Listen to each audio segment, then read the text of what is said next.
Alright, real quick, before I go on to the next part, there is something here in Treasure Trove Cove that I missed. There's actually another honeycomb piece floating around out here in the water. Now, I thought it was near here, this little lump of rock in the ocean called Shark Food Island, but unfortunately it's not. I'm feeling it's in one of the other corners of the map, possibly back over here by this corner. The easiest way to get it is by flying. You can get it by swimming, but as I mentioned, really, when you swim, you're basically shark bait. So, yeah, shark bait, ooh ha ha, there it is.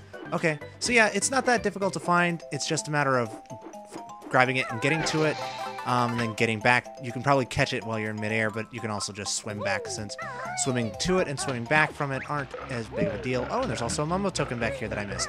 Glad that I came back for it then. Go away, Snacker. Nobody likes you. Alright, so now that we've finished off Treasure Trove Cove, let's go ahead and head up the vine here towards back into the middle part of the lair.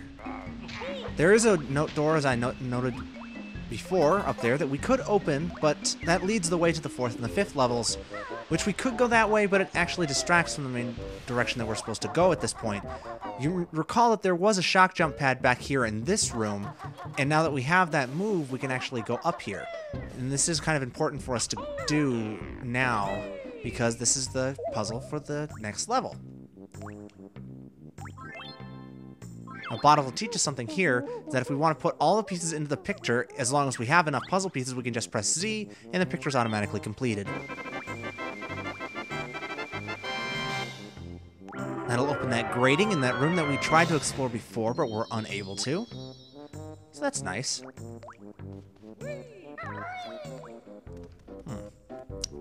Alright.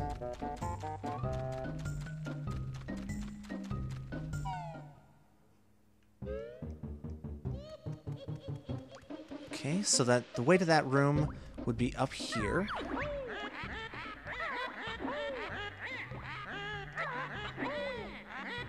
Now, there's one thing about going around the lair that I didn't really touch on before, is that when you do, Grunty will taunt you throughout the entirety of it, basically saying how bad you are at this game and how much you're going to die.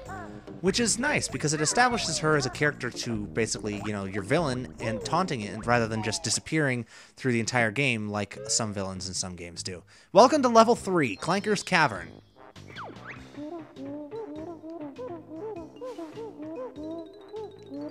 So there's only one new move in this level, but as Bottles notes, it is fairly well hidden. We're going to see the return of the crab enemies from the last level, but they're no more of a threat now than they were then.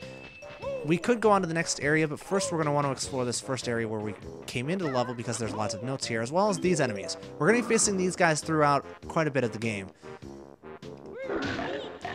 Yeah, they're, I don't know what to call them, wall munchers or something like that, but basically they'll jump out of those holes in the walls and they'll try to eat you. The easiest way to get them is to simply beak barrage. They'll fall out of the wall, and unlike other games, they won't respawn, so once you kill them once, you make the passage safe for everyone else. Ah, a new collectible.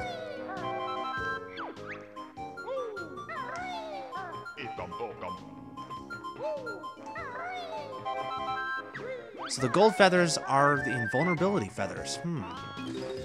We're getting new collectibles in a level that Bottles only has one move to teach us. What do you think that is? Considering that we already have red feathers as a consumable, it only makes sense. And of course there's the yellow Jinjo up here. I can't remember, are there any notes over on this part? No, they're not. Okay. Alright, so now we have to go down to this area, swim. There's some eggs down here if we wanted to grab them. We don't have to. This is the first water-based level of this game, unfortunately, and it's also one of the weakest levels in this game, just because the swimming mechanics in this game are not very good. So, but that's not the centerpiece of this game. Swimming isn't necessarily the centerpiece of this level. I mean, this fellow right up here is. That's Clanker. He's Grunty's garbage disposal, basically, and he's swimming in water that she's dumped her trash in for years now, and all he wants is to be able to go raised a little bit in the water, so he's about up to where he should be, which is up at the surface, so that he can actually breathe. even though he's a shark and he can't really breathe. So there are some caverns and platforms and things that we can do along the sides of the area, but your first order of business when entering this level is definitely going to be swimming down to the bottom of the main cavern here and headed down to where Clanker is actually attached to the bottom of the, I don't know what to call this, aquarium, no, disposal pit, cave, I don't know exactly what to call it, but regardless, you're going to want to swim down here first. Now, there's some notes down here. There's also a gigantic key that we're going to have to turn to release him. And there's also this guy. That's Gloop. Gloop will drop air bubbles for us, which will enable us to actually live while we're down here. They fill up, I believe, 3 honeycombs worth of air, maybe two or three. And they're almost always worth it for you to go out of your way to get them. It's kind of, think of this as kind of like Sonic the Hedgehog style swimming, where you have to actually grab air to survive underwater for a long time, which is really unfortunate. As I mentioned before, I really am not a fan of the swimming mechanics in this game, and the fact that you have to get air, you know, like this, only makes it worse, because it's sometimes the air bubbles aren't exactly clear as to which way they're actually looking, and, well, you might swim past it when you're intending to swim through it, and you end up missing it, and you die. So that's not good.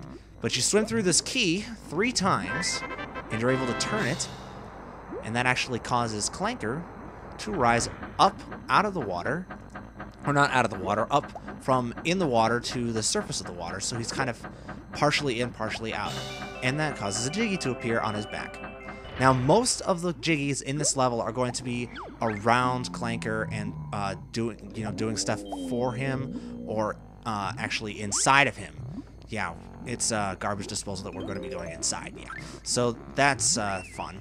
But there are going to be notes and Jinjos and other things that are kind of scattered around the sides of the cave that we're going to have to collect as well. So yeah, it's a frustrating level to navigate a little bit, because it all looks very samey, but at the same time it's not very big, so it's fairly easy to complete quickly if you know where stuff is. There's a green Jinjo down there. I want to collect this air bubble before I get it, though. There we go. One thing you can do to stop yourself, I'm sort of learning this as I'm playing this game again, is that the easiest way to swim is to use basically handle Banjo sort of like a car. You press B for gas, and then you press A for brake. It doesn't stop you. A is just a slower swim, but then again, what car stops when you just press the brake a little bit? You know, it's the slow button, which enables you to get a little bit more fine control, and we're just gonna have enough air to reach the surface. Nice. All right. So now we can make our way this way towards Clanker, up on top of him. Whoops. We have to climb up. You can get up on a couple of ways. The easiest way is to just get on one of his fins and make his way up to the dorsal area here and grab some notes along his spine. He's basically a gigantic mechanical shark, and he's going to be bigger on the inside than he is on the outside, just as most things in this game are. You can grab this Jiggy here, which is our first Jiggy of this world, I believe. Yes, first Jiggy. And now he's complaining about something else. His teeth hurt now that he's exposed them to the air, so we're going to have to perform a little dentistry. So let's go around to the front of Clanker, and we will use those little platforms there to do some dental work. There we go. So we can stand on this platform here, and then use our inaccurate egg shooting to pop those gold teeth that he's got right there on the side of his mouth. And those are going to be the teeth that are causing him pain. Why the gold teeth and not all any other teeth, I don't know, but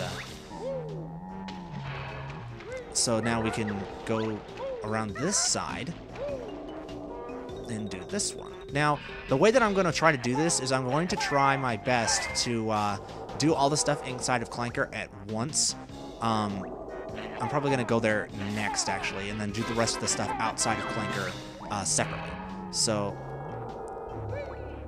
So Clanker accidentally swallowed the reward. So let's go ahead and swim in the hole that we just created, and boom, Jiggy. Not difficult at all. So now that we have that Jiggy, we can actually come down here inside of Clanker's mouth. You can see it's really nasty. It's all grimy.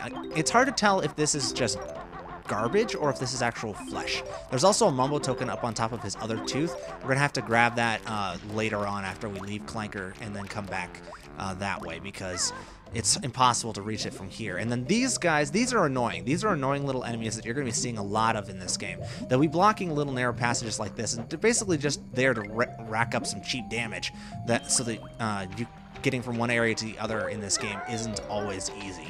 Alright, so here we've got our first real minigame of this game, and we've had other minigames, but this is the first, like, actual minigame game that we have to do. We have to jump through all of the hoops in a certain order. Basically, the whole idea of this is to go through all of the green ones.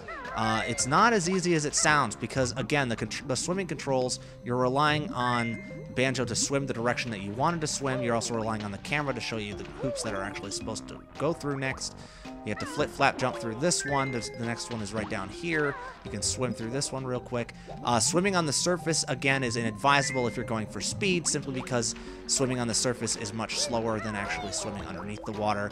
You can jump to get a little bit more speed. That'll help you out a little bit, but crap, I messed that up. Okay, I'm probably going to lose this and have to start again. I think there's only one more, though. Yeah, just the one. Come on. Now, Banjo, you're going the wrong way. 4, 3, 2, yeah! 1 second left, son. 1 second left. And that causes the water level in here to rise, don't ask me why, and also for a Jiggy to appear on a platform that we couldn't reach before. So that's helpful. And there's also some more gold feathers that we can collect. We're not really, I mean, I'm not going to lie, gold feathers are extremely helpful, but not necessarily in this stage. We'll be collecting them at this point just for collection's sake. You know, I'm not going to say no, but at the same time, at the same time, we don't really need to collect them at this point. I'll just grab them just to, you know, rack up a little extra something. Now, we could go up through that passage up to the, I can't talk today.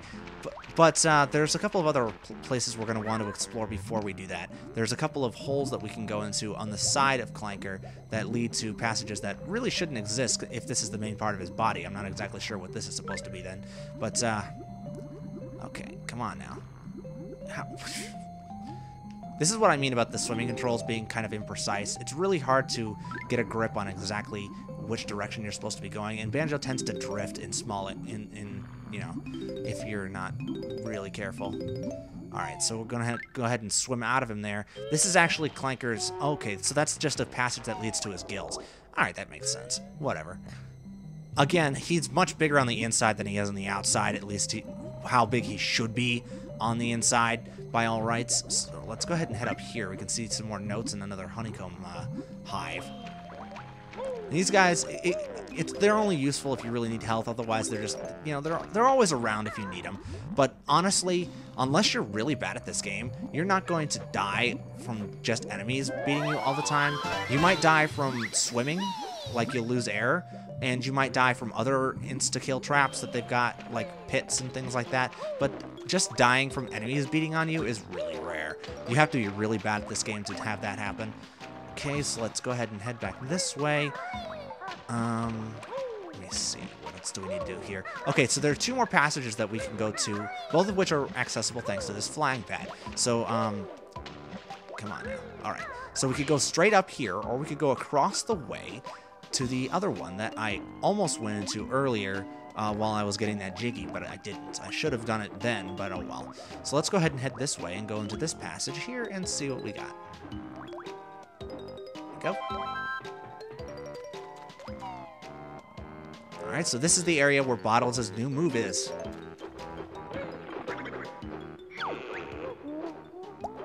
So yeah, this is the invincibility move, if you didn't already guess. Basically, it makes you invincible for a short amount of time as long as your gold feathers supply is still steady. And we can only carry 10 of them at a time, so it's not necessarily game-breaking because you can't perform any of your other moves while we're doing it. So you do have a certain amount of tenseness to it because for 10 seconds you're completely invulnerable. Enemies will die when they try to attack you, and you can walk through areas like this without having to worry about taking damage. But it's also kind of a double-edged sword because there's a lot of things that you can't do while you're using it. So it's Not necessarily game-breaking. It's helpful for getting through areas that are a little awkward or where you would otherwise be stuck, but it's not as overpowered as it seems. Let me put it that way. You can see just from getting there and back, I used a total of, what was that, 8 or 9 gold feathers. So really, it uses about one gold feather every second, if not a little bit faster than that. So you run out of gold feathers really fast.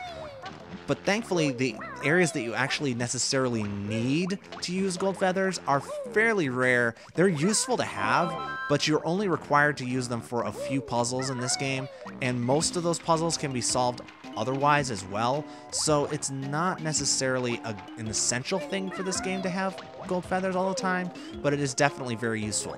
It's to the point where when I originally played Banjo... Whoops. I guess we can't go out this way. Never mind. When I originally played Banjo Kazooie, the sequel to this game, you have the Gold Feather move. You have the Wonder Wing unlocked at the beginning of the game. But I didn't even know that it existed, because in that game, you're never required to use it.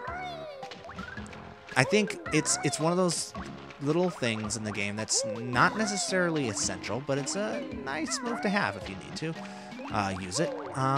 So I guess that's the only things we can do. I thought there was another room here. I guess you must have to get through to it another way. So let's go ahead and swim out this way. I think this is probably the fastest way at this point. Yeah.